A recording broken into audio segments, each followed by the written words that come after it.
नमस्कार दोस्तों। YouTube एक ऐसा प्लेटफॉर्म जिस पर आपको बहुत सी वैल्यूबल इन्फॉर्मेशन मिल जाती है, वो भी बिना किसी पेमेंट के, फ्री ऑफ कास्ट। आपको मेरे इस चैनल पर भी लॉ से संबंधित जानकारी वाले वीडियोस देखने को मिलते हैं हर मंगलवार, बृहस्पतिवार, शनिवार शाम को 6 बजे, every Tuesday, Thursday and Saturday evening 6 PM। बहुत से व्यूअर सब्सक्राइबर को मेरे भी वीडियो देख के बहुत कुछ जानकारियाँ मिली और उन्हें उससे बहुत कुछ लाभ भी मिला। फ्रेंड्स, आज का ये वीडियो कुछ सब्सक्राइबर के व्यूअर्स के सवाल पर ही है। सवाल बहुत ही महत्वपूर्ण है, इसलिए वीडियो को आप लोग भी बिना स्किप किए हुए पूरा अंत तक देखिएगा। सवाल ये है कि FIR रजिस्टर्ड हो जाने के बाद इन्वेस्टिगेशन कितने दिन में कंप्लीट हो जाती है, चार्जशीट न्यायालय में कितने दिन में पहुंच जाती है। डिटेल में आपको आज के इस वीडियो में आपको इसी टॉपिक पर मिलने वाली है जानकारी। फ्रेंड्स, जब भी किसी कॉग्निजेबल ऑफेंस की FIR रजिस्टर्ड होती है, वो सीधे थाने पर रजिस्टर्ड हो जाए या 154 CRPC की धारा 3 के अंतर्गत जिले के SP को प्रार्थना पत्र देकर आप रजिस्टर्ड करवाएं, या वहाँ से भी ना हो तो भाई आपके पास ऑप्शन है 156(3) CRPC में प्रार्थना पत्र देकर आप FIR रजिस्टर्ड करवा दें। अब जब FIR रजिस्टर्ड हो गई तो उसके बाद सबसे महत्वपूर्ण प्रावधान है इन्वेस्टिगेशन। तो इन्वेस्टिगेशन की जो प्रक्रिया अपनाई जाती है, उस प्रक्रिया में सबसे महत्वपूर्ण है धारा 173। 173 में जब अन्वेषण समाप्त हो जाता है, इन्वेस्टिगेशन समाप्त हो जाती है, तो भाई पुलिस रिपोर्ट तैयार की जाती है।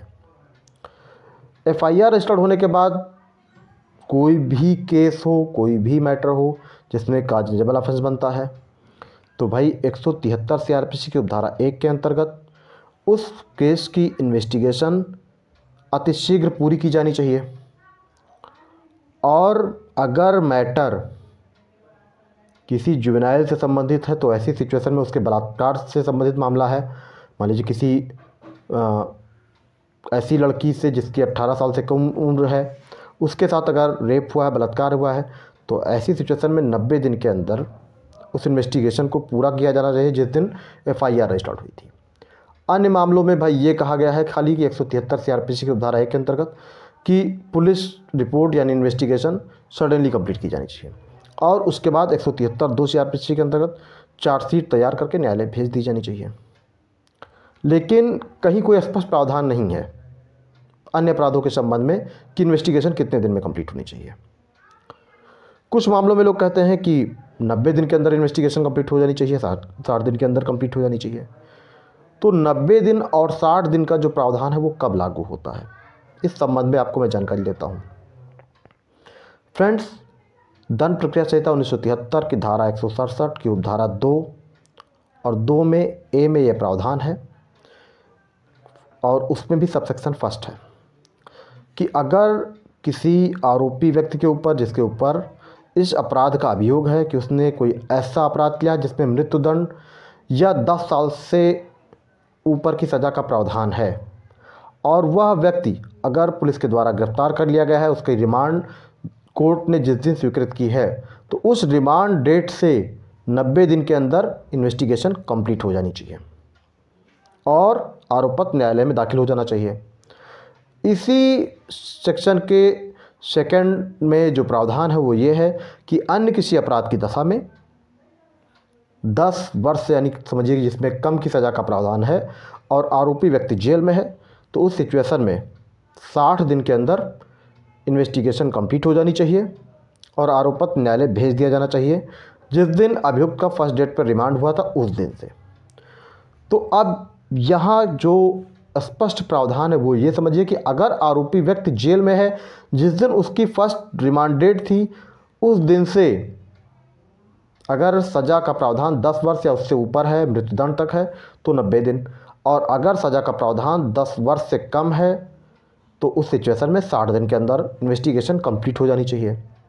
अगर आरोपी व्यक्ति जेल में नहीं है तो भाई दंड प्रक्रिया संहिता 1973 की धारा 173 की उपधारा 1 में यह कहा गया है कि इन्वेस्टिगेशन को सडनली कंप्लीट किया जाना चाहिए, बिना विलंब किए हुए चार्जशीट फाइल की जानी चाहिए या पुलिस रिपोर्ट तैयार की जानी चाहिए। लेकिन प्रैक्टिकली ऐसा होता नहीं है अगर आरोपी व्यक्ति जेल में नहीं है। तो इसी सेक्शन में यानी 173 की उपधारा 1 के A में ये प्रावधान है कि भाई अगर मामला किसी ऐसी लड़की जिसकी उम्र 18 वर्ष से कम की है, उसके बलात्संग का मामला है यानी रेप का मामला है, तो उस सिचुएशन में जिस दिन FIR रजिस्टर्ड हुई है उस दिन से 90 दिन के अंदर विवेचना कंप्लीट की जानी चाहिए। लेकिन ऐसे भी केसेस में प्रैक्टिकली हो नहीं पाता है, कुछ न कुछ कारण बताकर विवेचना इन्वेस्टिगेशन डिले हो जाती है। पुलिस चाहे तो भाई इन्वेस्टिगेशन जो इन्वेस्टिगेटिंग ऑफिसर है वो समय से पूरा करके चार्जशीट फाइल कर दे।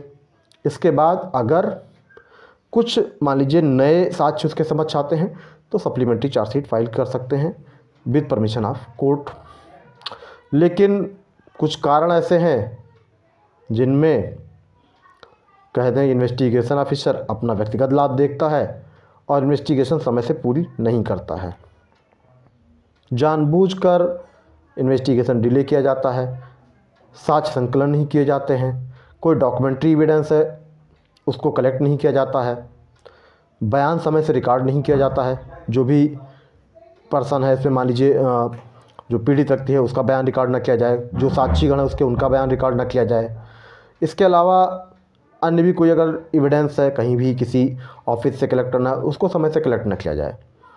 ख़ासतौर पे बलात्कार जैसे मामलों में समय से मेडिकल ना करवाया जाए। ये सारी चीज़ें होती हैं जो ऑलरेडी किसी न किसी तरह से अगर भाई जब इन्वेस्टिगेटिंग ऑफिसर अपना बेनिफिट देखने लगता है तो डिले करता जाता है इन सब चीज़ों को। किसी रेप विक्टिम जो भी रेप पीड़िता है, रेप विक्टिम है, अगर उसका मेडिकल विदिन 48 आवर्स ना करवा लिया जाए तो भाई फिर बहुत मुश्किल हो जाता है कि उस संबंध में मेडिकल में कुछ भी आए, क्योंकि जो मेल स्पर्म है वो फीमेल की बॉडी में 48 आवर्स तक स्टे करता है, रुकता है, उसके बाद वो फिर उसके एविडेंस ख़त्म हो जाते हैं। उसमें भी बहुत सी कंडीशंस हैं। तो अगर इन्वेस्टिगेटिंग ऑफिसर निष्पक्ष साफ सुथरी विवेचना करे तो भाई आरोप पत्र न्यायालय जाने में समय नहीं लगेगा। जो ऑलरेडी जब एक्यूज्ड अगर जेल में है तो भाई 90 दिन और 60 दिन की जो प्रक्रिया है, जो प्रावधान है वो पूरा हो जाता है, उसमें इन्वेस्टिगेशन हो जाती है।